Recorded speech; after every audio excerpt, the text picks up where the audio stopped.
I have a lot of concerns about this Tennessee Titans football team, but my confidence in Cam Ward is sky high, and I'll explain why on today's edition of Locked On Titans.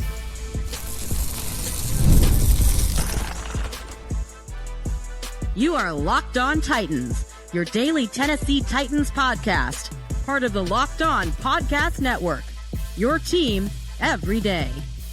Welcome to the Locked On Titans podcast. I am your host, Tyler Rowland. Titans fans, on today's show, I'm going to go over the things I'm most confident about with this football team. We've talked a lot about the issues I think the team has and things I'm concerned with, but I want to go positive on today's show, talk about the things I'm most excited about. The Tennessee Titans offensive line looks massively improved. I think all of these rookie weapons can have a major impact after what we've seen so far, and again, my confidence in Cam Ward is as high as possible, and there are three main reasons why. Before I tell you those reasons, do want to thank you for making Locked On Titans your first listen each and every day. Remember, Monday through Friday, Tennessee Titans content all year round, always for free. Make sure that you get subscribed, stay subscribed. It's your team every day here on the Locked On Titans podcast. Speaking of every day, shout out to my everydayers out there. Tuning in Monday through Friday, couldn't do it without you guys. If you aren't an everydayer, you need to be one. 3 weeks until the Tennessee Titans' first game against the Denver Broncos. The Titans have practice on Tuesday. The Titans have practice on Wednesday. I'm going to be breaking those down. I'm going to be doing a preview for the last preseason game of the year for the Titans, which is Friday night. I'm going to go live after that game, breaking everything down. I'm going to come back with my final 53-man roster prediction, and then the Tennessee Titans have roster cuts on Tuesday. I'll be here to break down all of the madness, who made the team, who didn't make the team, and then we got a lot to talk about as we get ready for the season ahead with season record predictions, statistical predictions, superlatives, who's going to be the MVP of the team, the X Factors, all of that. So much coming your way here on the Locked On Titans podcast. Make sure that you get subscribed, stay subscribed.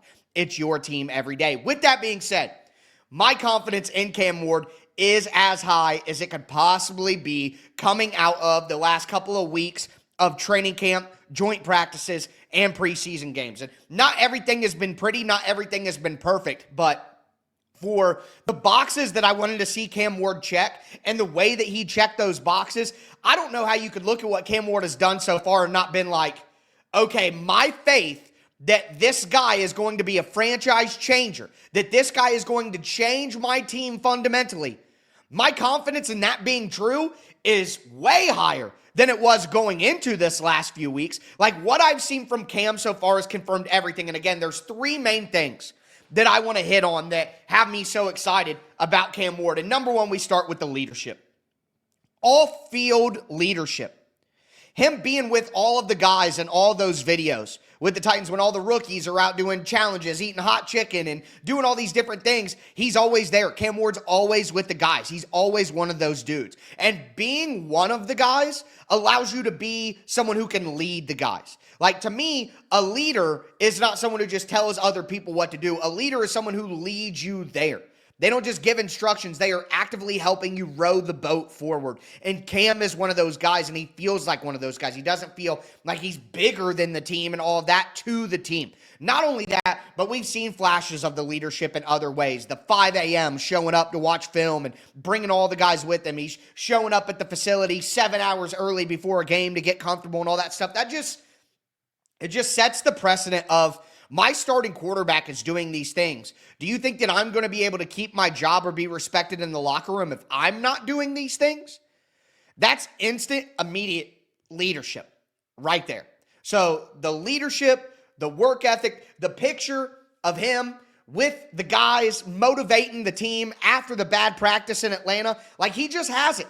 He has the it factor. And speaking of the it factor, we go from the off-field leadership to the on-field intangibles. The on-field intangibles are absolutely critical. Look at Cam Ward out there. And look, I don't want to bash Will Levis, but I cover the Titans, and that's what I see the most. And Will Levis's happy feet in the pocket when the bullets started flying, it was his worst trait. He just could not control his body. When things got out of control, he looked wildly out of control the entire time. Cam Ward looks perfectly in control. Cam Ward looks calm, cool, and collected. When the bullets start flying, he never looks out of control or out of place. He's Neo in the Matrix. He's the one. The bullets are flying and he's seeing it in slow motion. I know it's just preseason, but that's already what we see from Cam Ward. And there are a lot of players out there who don't look like that in the preseason either, okay?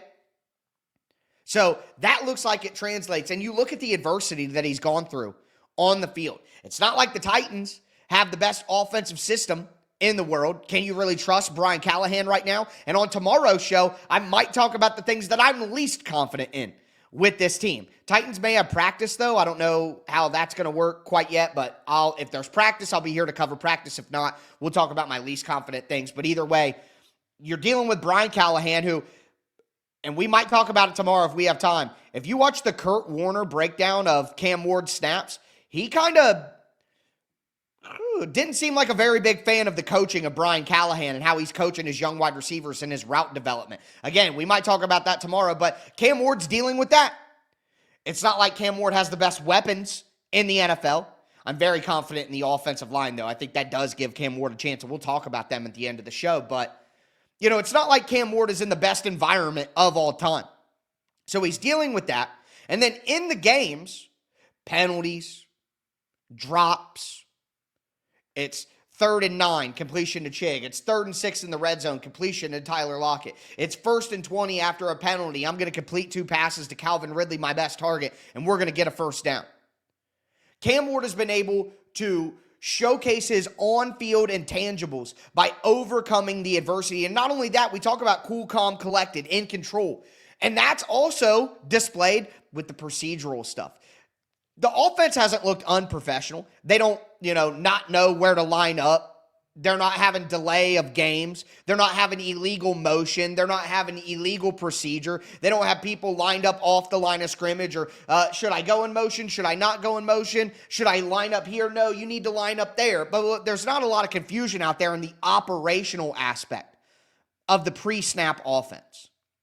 Cam Ward looks in control of the offense. So, outside of the leadership, outside of the on-field intangibles, then we have the on-field talent. And to see him throw with arm angles, the velocity, that dot to Van Jefferson, those out routes to Calvin Ridley, drilling those passes home over the middle of the field. I know that the first 3rd down screen, the linebacker got back and made it hard on Cam Ward, but seeing those arm angles and how quickly he can release the ball and get it out. And we didn't just get him in the pocket. He was able to get out of the pocket, make some throws on the run. Like all of the on-field talent that you wanted to see from Cam Ward, we saw it already. We saw what he's capable of already. And consistency will be key going forward. Consistency will be key. But whether it's the leadership qualities that have been displayed all along, whether it's the on-field intangibles of composure and calmness, or whether it's the on-field playmaking talent with the arm talent involved, every single aspect of what I wanted to see from Cam Ward, I've seen so far. And you guys know the truth. I will find a way to nitpick something. I know it, you know it, we can all be real. I will find a way. And I got to tell you, at this juncture where we're at, I could find a problem with the sunshine. I got really nothing bad to say about Cam Ward after no turnover-worthy plays in that second preseason game. He's learning on the fly. He's checked every box. I could not be more confident in Cam Ward at this point. And I'm confident in his rookie weapons as well. Today's episode is sponsored by BetterHelp. These days, it feels like there's advice for everything. Cold plunges, gratitude journals, screen detoxes. But how do you know what actually works for you? With so much information online about mental health and wellness, it can be overwhelming to figure out what's true and what will actually help. And that's where talking to a licensed therapist through BetterHelp can make all the difference. You get real personalized guidance instead of just guessing based on something you saw on social media. I've worked with BetterHelp before, and what I really like is they have over 30,000 therapists. BetterHelp is the world's largest online therapy platform, serving more than 5 million people. So they're going to be able to find the right therapist for you, and that's what's most important to me when I'm discussing therapy. So talk it out with BetterHelp, our listeners get 10% off their first month at betterhelp.com/lockedon. That's BetterHelp, HELP.com/lockedon.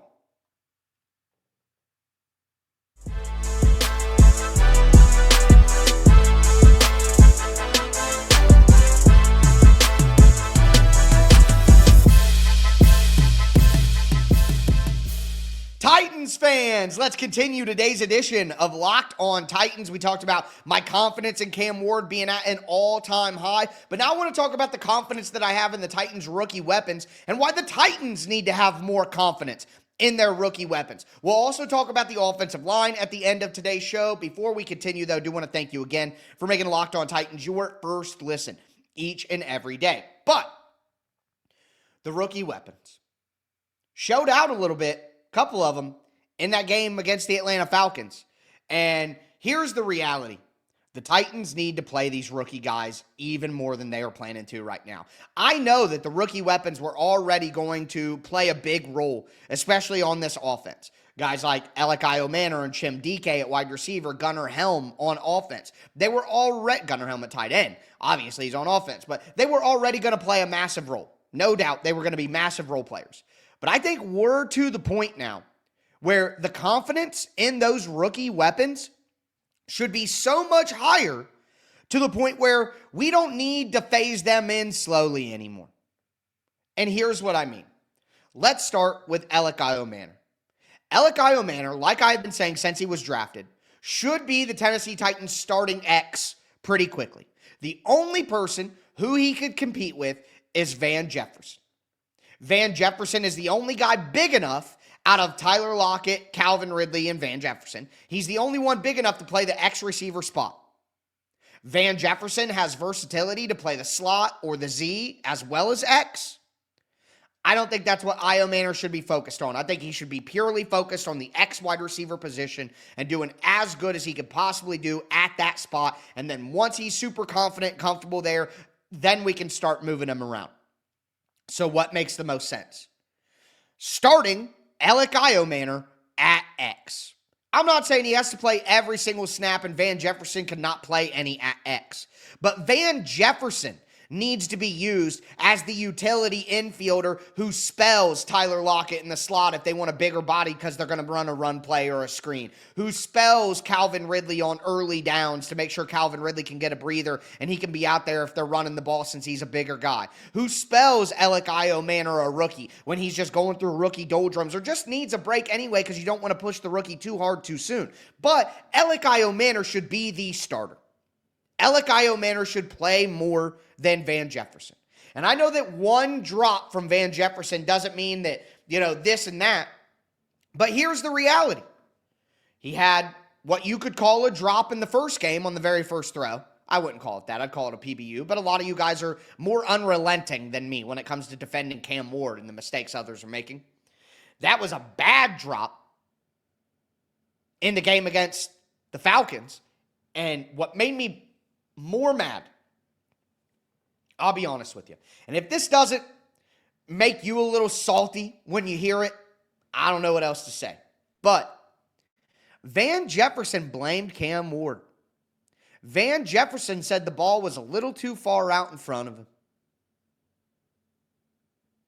The ball was perfect. And Cam Ward, again, leader, Cam Ward said, yeah, he's right. I got to hit him in the chest next time. Got to hit him in the chest next time. And it's absurd. And then Brian Callahan, when he was asked about it, was like, that was an incredible throw by Cam. I'm glad he's taking accountability, but yeah, that's a drop, Van Jefferson. Your head coach knows it. And it just rubbed me the wrong way, man. It just rubs me the wrong way that Van Jefferson, the guy who has been a journeyman in the NFL, never a true starting level talent out of one good year in the Rams system where Sean McVay makes everyone look good. A guy who does not, in my opinion, have the right at all to put the blame on Cam Ward for that. I was taught in life, be a thumb pointer, not a finger pointer. Yeah, this guy and that guy and this guy, maybe they made mistakes. Maybe their mistakes are worse.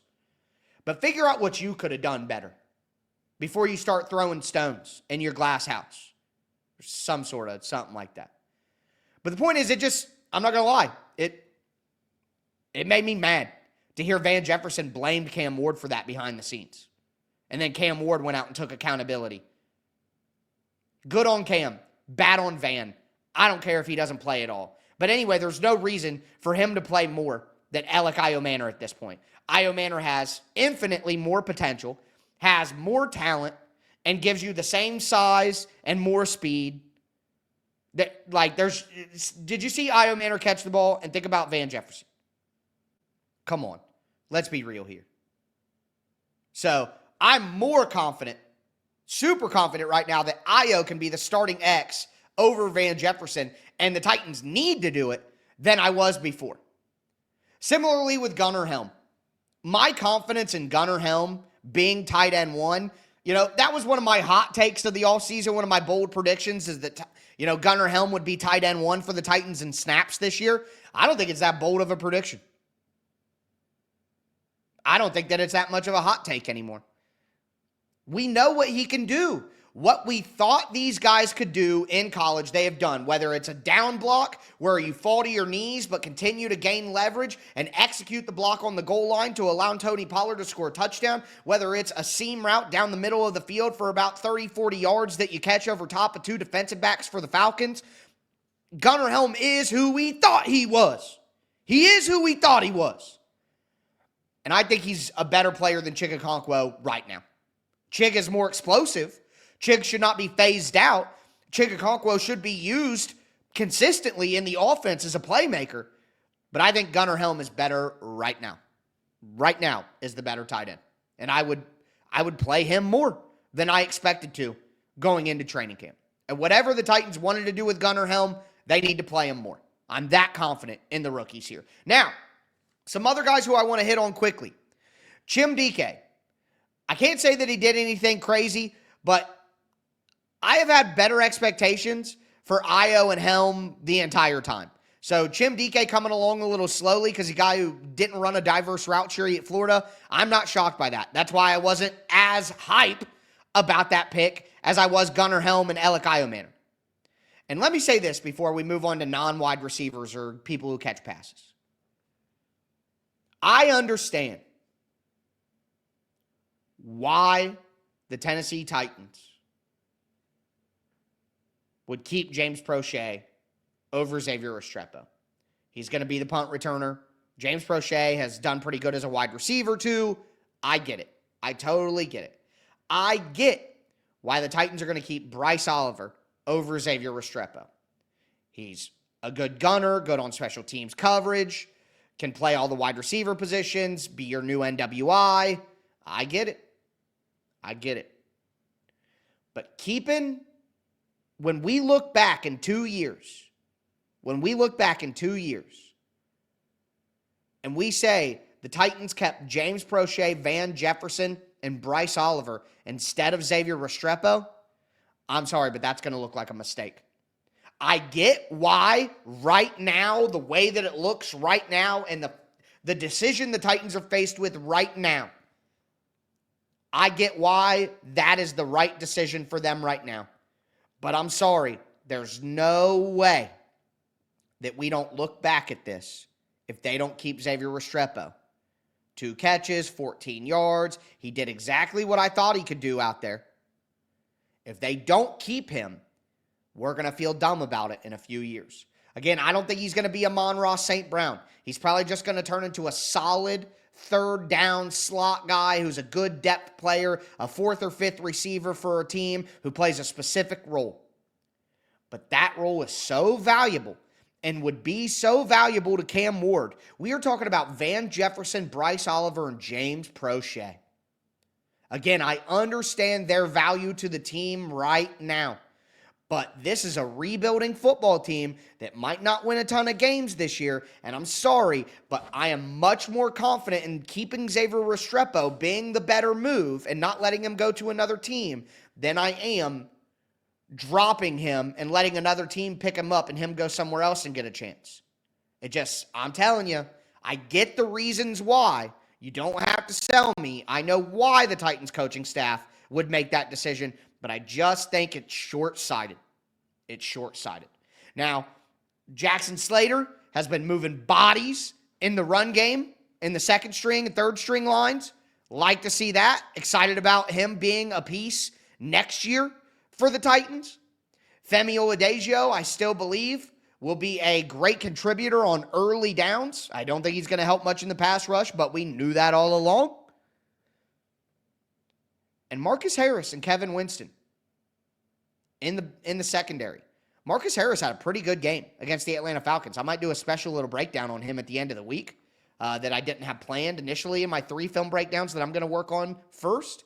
Cam Ward's already out. If you missed my Cam Ward film breakdown, check that out on the Tic Tac Titans film channel. But Marcus Harris and Kevin Winston may not be great right away, but I think they could certainly be contributors.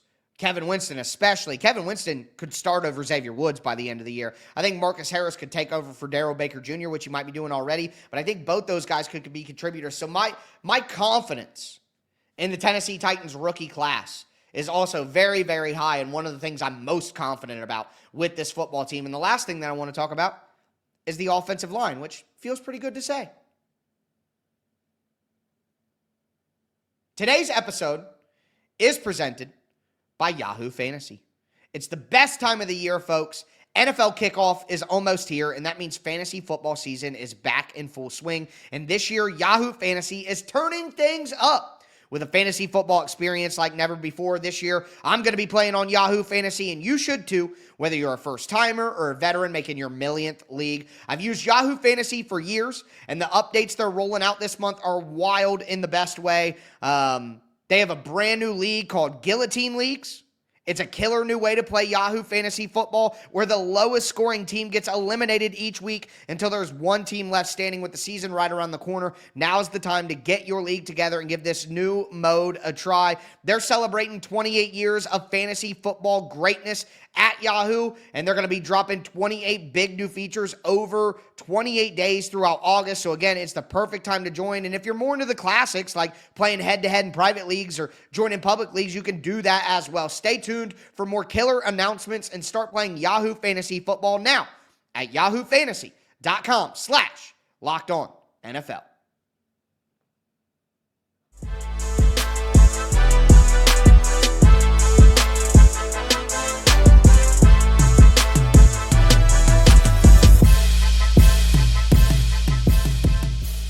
Titans fans, let's cap off today's edition of the Locked On Titans podcast. We talked about the things I'm most confident in on today's show. We talked Cam Ward. We talked the rookie class. Now I want to talk about the Tennessee Titans offensive line because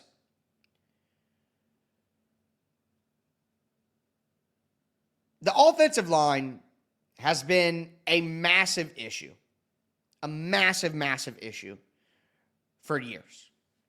For years.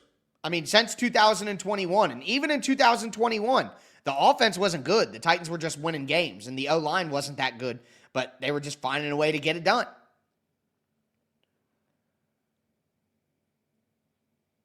But, I mean, it's been a long time since the Titans have had a good offensive line.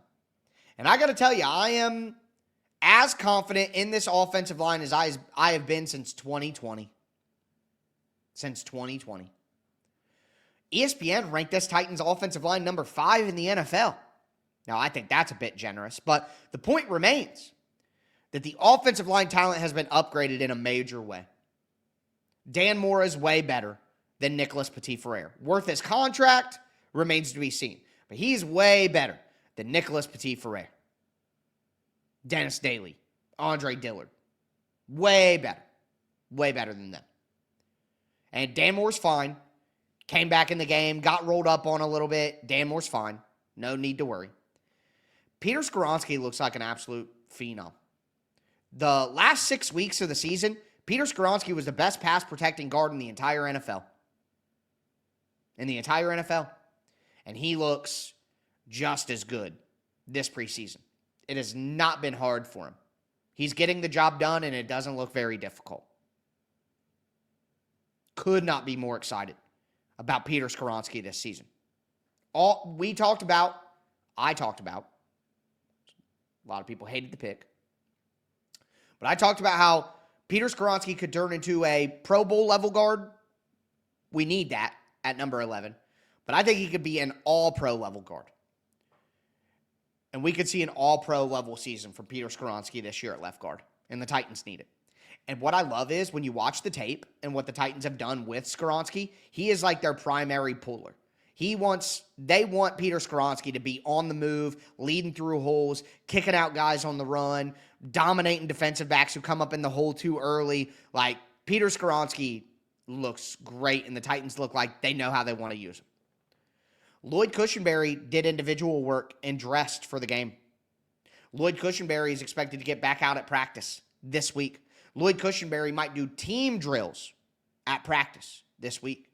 The plan is for him to be ready for week 1. He is on track, and even if he's not ready for week 1, I would imagine he wants to be ready for week 1 because they play Denver in Denver, and he wants to go back to where he was from and, revenge game it. But even if not, second week at home against the Rams, tough matchup against the defensive line of the Rams, bring him back then. Either way, Cush is going to be back sooner than later. And even if he's not playing his best or something happens or whatever, you know that you have a decent depth with Corey Levin. And then, of course, Kevin Zeitler has been the biggest mystery on the offensive line. I just put a question mark. I'm very confident in the offensive line, but it's not because I'm confident in anything I've seen with them with Kevin Zeitler, who hasn't really participated in anything. Zeitler's an older guy. I get it. He's a veteran player. But there haven't been rave reviews about Kevin Zeitler coming out of training camp when he has participated, and him not playing in the preseason and not getting ramped up and not being ready to go. That could be a major concern come week 1 when you play against a great Broncos defensive line that led the NFL in sacks. But if Kevin Zeitler, a 35-year-old veteran who's been one of the better guards in the NFL for quite some time now, if that's my biggest concern and my biggest question on the Tennessee Titans offensive line going into the season, folks, we won. Because we get the right tackle. And J.C. Latham looks dominant. Dominant. I kept calling him Lockout Latham when I did my offensive line film breakdown, which if you missed it, I put it out on Friday. Tennessee Titans offensive line film breakdown on the Tic Tac Titans YouTube channel from their performance against the Tampa Bay Buccaneers. But it looks exactly how we want it to look. And that is so critical for Cam Ward because I talked about this. You can't have a crappy wide receiver group. You can't have an uncertain running back rotation. You can't have a head coach who you can't be certain that he's a good head coach. You can't have all of that and a crap offensive line. And what looks to maybe be a bad defense. Defense does not look good. Can't have all that and have any success. A good offensive line will at least keep Cam Ward healthy, keep him protected, give him an opportunity to use his playmaking. And when he can use his playmaking, that's going to help wide receivers who can't get open get more open because now you're in a sandlot situation. That's why Baltimore's wide receivers always have really good separation data because Lamar Jackson can run around and they get open because now it's not normal routes and defense and playing zone. Now everything's squirrely. So if the offensive line is good, that gives Cam Ward the ability to tap into that more, which helps compensate for the bad wide receiver group. So I'm confident that this offensive line can protect Cam. I'm confident that this offensive line, top 5 maybe pushing it. You know what I mean? Top 5 maybe pushing it. Thanks, though, ESPN. Appreciate that. A little confidence and optimism for the Titans. But if the Titans have a top 10 offensive line, even that is great news. And I am confident that we'll get that level of play from them. But with that being said, again, tomorrow, if the Titans have practice, I'll be here to break it down.